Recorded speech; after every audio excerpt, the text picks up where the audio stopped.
जय हिंद दोस्तों। आज की क्लास में हम बात करेंगे 10th क्लास के जो विज्ञान है उसके अंदर जो पहला पार्ट है उसके बारे में चर्चा करेंगे। आप जानते हैं 12 फरवरी से आपके 10th क्लास के एग्जाम होने वाले हैं, तो उन्हीं एग्जाम को ध्यान में रखते हुए मैंने ये सोचा कि आपको कुछ ना कुछ इंपॉर्टेंट क्वेश्चंस दिए जाएं जहां से प्रश्नों के बनने की संभावना काफ़ी ज़्यादा हो। तो इन्हीं चीज़ों को ध्यान में रखते हुए मैं ये आपके लिए क्लास लेकर आया हूँ। तो आज हम बात करेंगे पार्ट 1 रासायनिक अभिक्रिया एवं समीकरण, जिसमें हमारा जो पहला क्वेश्चन है संयोजन अभिक्रिया किसे कहते हैं, उदाहरण लिखिए। अब आप बहुत अच्छे से जानते होंगे संयोजन अभिक्रिया किसे कहते हैं, पूरी साल हो गई आपने पूरी साल पढ़ा होगा और आपने इस अभिक्रिया को खूब याद भी किया होगा, लेकिन ये अभिक्रिया सरल है उतनी ही ज्यादा ये इंपॉर्टेंट है। आप देख सकते हैं ये जो क्वेश्चन है 2016, 2010, 2016 और 2023 तीन बार ये प्रश्न आ चुका है और इसका एक एग्जाम्पल है C+O2 CO2, ये 2024 में आ चुका है। ठीक है, परिभाषा में ध्यान देते हैं। ऐसी रासायनिक अभिक्रिया, प्रश्न है संयोजन अभिक्रिया किसे कहते हैं, उदाहरण लिखिए। उत्तर हो जाएगा आपका ऐसी रासायनिक अभिक्रिया जिसमें दो या दो से अधिक अभिकारक मिलकर एकल उत्पाद बनाते हैं संयोजन अभिक्रिया कहलाती है।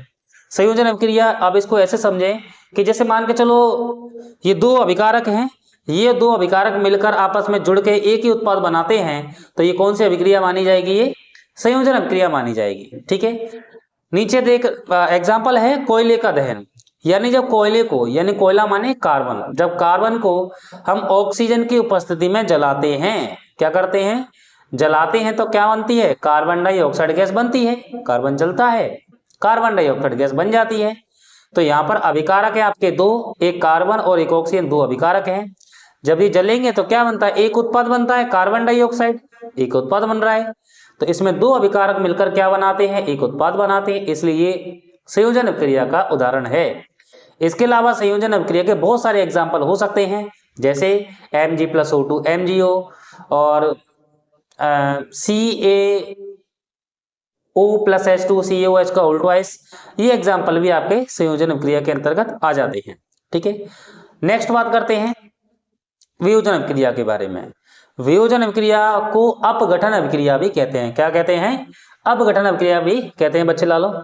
ठीक है, अगर आपको क्लास अच्छी लग रही है क्लास को लाइक करें। ठीक है, तो वियोजन अभिक्रिया कितने प्रकार की होती है, अभी आप बात करेंगे इसके बारे में।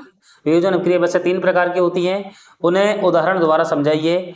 ये प्रश्न भी वेरी इंपॉर्टेंट है, यहाँ से जो एग्जाम में प्रश्न बनने की काफी संभावना है। 2018 और 2023 में ये वाला प्रश्न बन चुका है। बात करते हैं वियोजन अभिक्रिया, तो ऐसी रासायनिक अभिक्रिया जिसमें एकल अभिकारक, यानी एक अभिकारक टूटकर दो या दो से अधिक क्या बनाते हैं, उत्पाद बनाते हैं, वो आपकी वियोजन अभिक्रिया कहलाती है। क्या कहलाती है, वियोजन अभिक्रिया कहलाती है। मान के चलो ये एक आपका एक अभिकारक है, अगर ये टूट जाता है कितने भागों में, दो भागों में या दो से अधिक भागों में टूट जाता है, तो वो कौन सी अभिक्रिया मानी जाएगी, वियोजन अभिक्रिया मानी जाएगी। अब आप बोल सकते हैं अगर ये टूटेगा तो ये टूटेगा कैसे, कई प्रकार से टूट सकता है। अगर इसको गर्म करेंगे तो भी ये टूट सकता है, वियोजित हो सकता है। अगर इसमें करंट लगा देंगे, विद्युत का झटका लगा देंगे, विद्युत धारा प्रवाहित कर देंगे तो भी ये टूट सकता है। अगर इसमें धूप में रख देता हूं तो भी ये टूट सकता है। तो इसके आधार पर, टूटने के आधार पर वियोजन अभिक्रिया आपकी 3 प्रकार की होती है। कितने प्रकार की, 3 प्रकार की होती है, जिसमें से पहली वियोजन अभिक्रिया आती है आपकी ऊष्मीय वियोजन अभिक्रिया। कौन सी वियोजन, ऊष्मीय वियोजन। तो पहले इसको एग्जांपल देख लेते हैं। उदाहरण CaCO3 कैल्शियम कार्बोनेट है, ये तीर का निशान है CaO+CO2, एक अभिकारक है CaCO3, उत्पाद कितने हैं, दो हैं, कौन कौन से, CaO+CO2।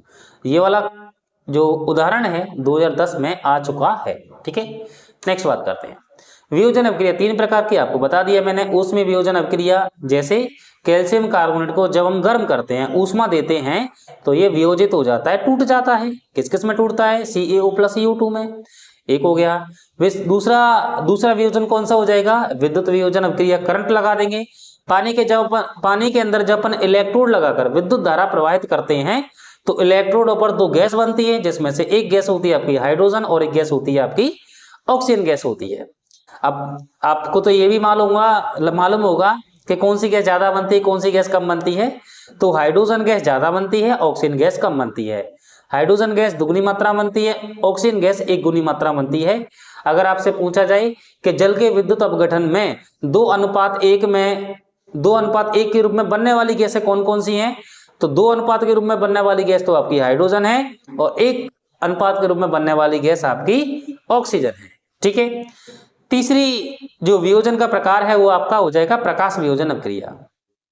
कई प्रकार के जो पदार्थ होते हैं उनको जो अपन सूर्य के प्रकाश की उपस्थिति में रखते हैं, सूर्य में रखते हैं, तो क्या हो जाते हैं, वे टूट जाते हैं, वियोजित हो जाते हैं, खंडित हो जाते हैं, अपघटित हो जाते हैं। ठीक है, तो ये भी एक वियोजन अभिक्रिया का एक प्रकार है। जैसे सिल्वर क्लोराइड है, जो हम इसे सूर्य के प्रकाश में रखते हैं, धूप में रखते हैं, ठीक है, धूप में रखते हैं तो क्या हो जाता है, ये टूट जाता है, सिल्वर बन जाती है और क्या बन जाती है, क्लोरीन गैस बनती है। तो ये आपकी 3 प्रकार की वियोजन अभिक्रिया हो गई। ठीक है, अगर तो आज की क्लास में बस इतना ही है, मैं 2 अभिक्रिया लेकर आया हूं। अगर आपको क्लास अच्छी लगी है, पहले क्लास को लाइक करें और चैनल को सब्सक्राइब करें। अगर आपका प्यार और सपोर्ट रहा तो मैं आगे भी क्लास लेकर आऊंगा। तो पहले आप क्या करें, इन 2 अभिक्रियाओं को अच्छे से याद करें। अगर अभी तक आपने कुछ भी याद नहीं किया है तो आप इनको अच्छे से याद करें। अगर आपका नसीब अच्छा हुआ, नसीब ठीक हुआ, तो यहीं से प्रश्न आ जाएंगे बोर्ड एग्जाम में। सरल जरूर है लेकिन यहाँ से प्रश्न कई बार बन चुके हैं। ठीक है, तो मिलते हैं अगली क्लास में, तब तक के लिए जय हिंद।